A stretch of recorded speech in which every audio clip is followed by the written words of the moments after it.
Pagi itu, Kodet dan Marfua ingin juga menjadi kaya.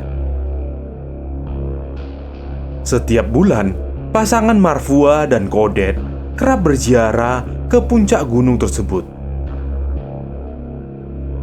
Pesanan demi pesanan tak henti-hentinya tiba, baik dari marketplace hingga jualan di lokasi. Usaha ternak lele dari Kodet laku keras. Halo kawan-kawanku, sobat frekuensi fobia. Terima kasih sudah ngeklik video ini. Bang Nando di sini akan membawakan lagi kisah tentang horor, kisah mistis, kisah supranatural yang ada di Indonesia maupun yang ada di luar negeri. Kawan-kawanku, sobat-sobat frekuensi fobia, dukung terus channel ini dengan cara subscribe, like, dan komennya agar aku semakin semangat buat kontennya dan channel ini semakin berkembang. Untuk menyingkat waktu kalian semua, kita langsung masuk saja ke videonya.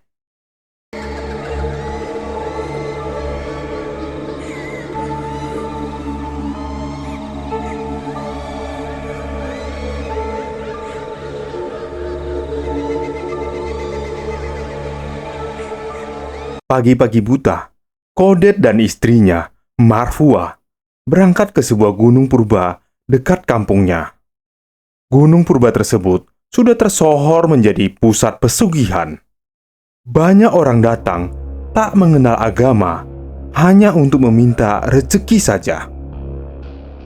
Pagi itu, Kodet dan Marfua ingin juga menjadi kaya, merencanakan akan membuka usaha ternak lele. Seperti saran dari mertuanya, Kodet harus sowan dahulu ke sesepuh gunung purba agar usahanya kelak sukses. Keduanya menuruti apa yang diinginkan orang tua Marfua. Berangkatlah mereka ke sana dengan membawa bekal yang telah disiapkan. Berbagai jenis sesembahan, macam seperti telur, ayam cemani hitam, kelapa muda, dan banyak dupa yang sudah dibawanya. Mereka siap untuk melakukan ritual seperti apa bentuknya. Pesanan demi pesanan tak henti-hentinya tiba, baik dari marketplace hingga jualan di lokasi. Usaha ternak lele dari Kodet laku keras. Ia sangat bersyukur dan berterima kasih kepada leluhur Gunung Purba. Menurut mereka, kesuksesan ternak lele tersebut dapat diraih berkat dari restu dari penunggu gunung itu. Setiap bulan, pasangan Marfua dan Kodet kerap berziarah ke puncak gunung tersebut. Sekilas, pesugihan macam ini bisa juga dibilang bukan pesugihan. Karena, maklum saja, tidak ada ritual amalan khusus yang dilakukan oleh pasangan itu ataupun melakukan tumbal.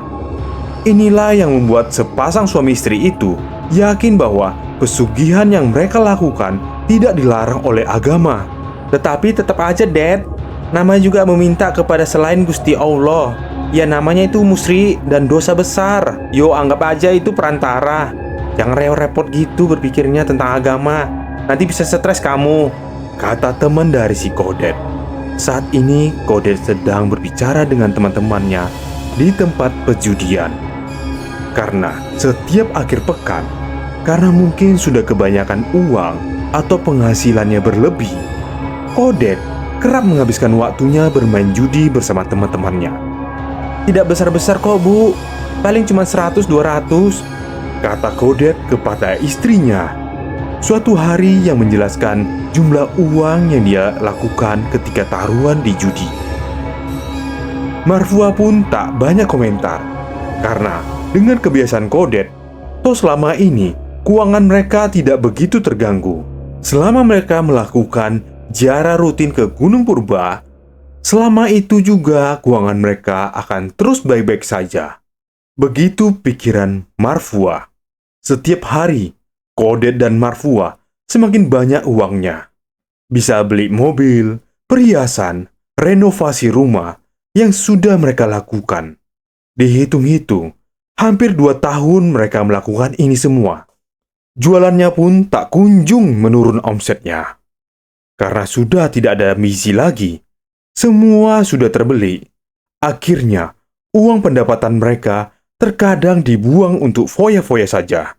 Misal, Kodet kerap mentraktir minuman keras dengan teman-temannya, atau Marfua kerap membeli pakaian yang cukup mahal yang hanya dipakai sekali saja.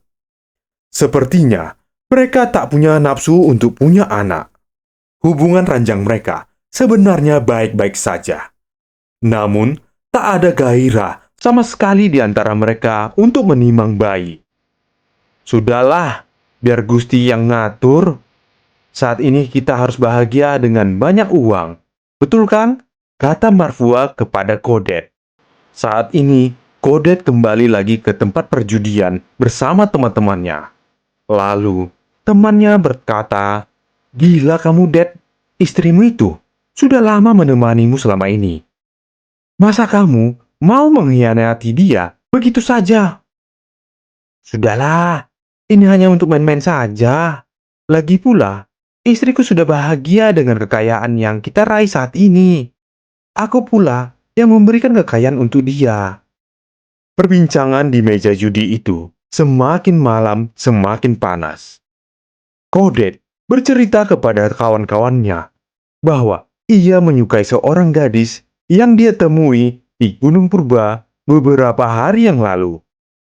Mereka bahkan sudah sering bertemu tiap malam Selasa di atas Gunung Purba.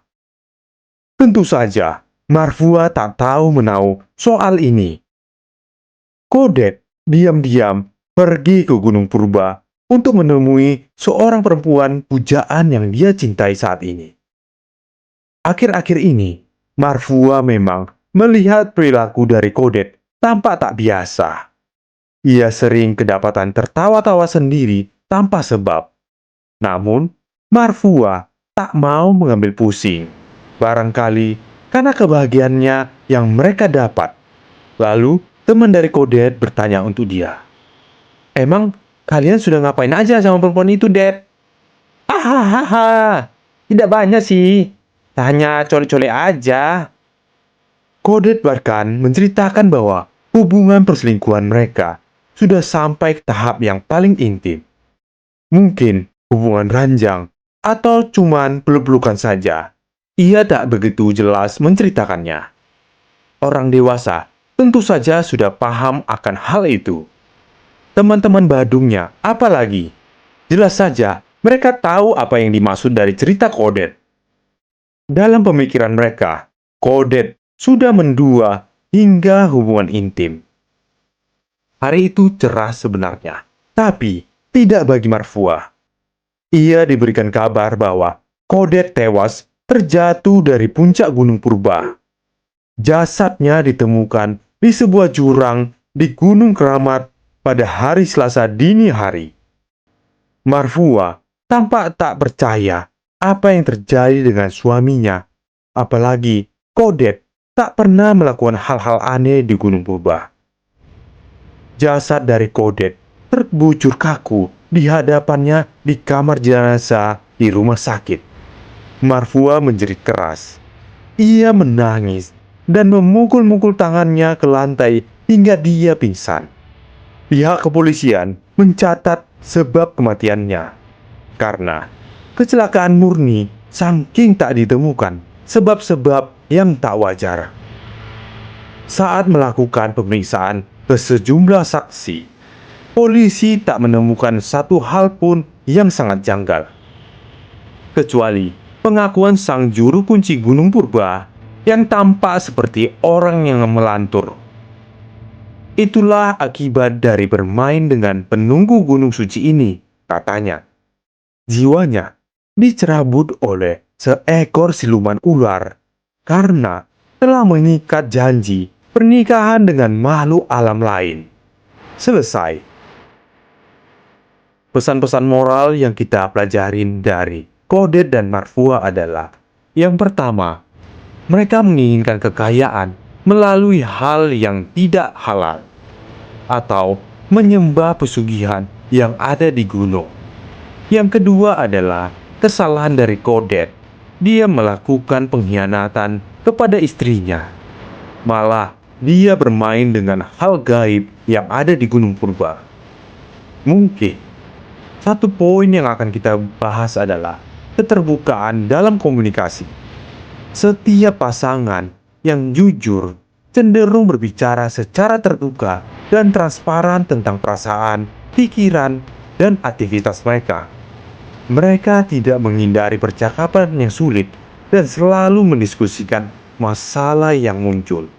Kita melihat dari kasus Kodet, yang mana Kodet mulai menghindar dan mulai mencari cara nyaman untuk dia memiliki waktu dengan perempuan lain. Dari hal itu, dia mulai terjebak dengan perasaannya, sehingga dia bisa membuat janji atau ikrar pernikahan dengan siluman ular, yang mana itu menumbalkan nyawanya. Sampai sini dulu kawan-kawanku sobat frekuensi fobia. Aku mau mengingatkan kalian lagi, jangan lupa berdoa. Kalau tidak, hal yang tak kasat mata akan menghantuimu. See you in the next video. Goodbye.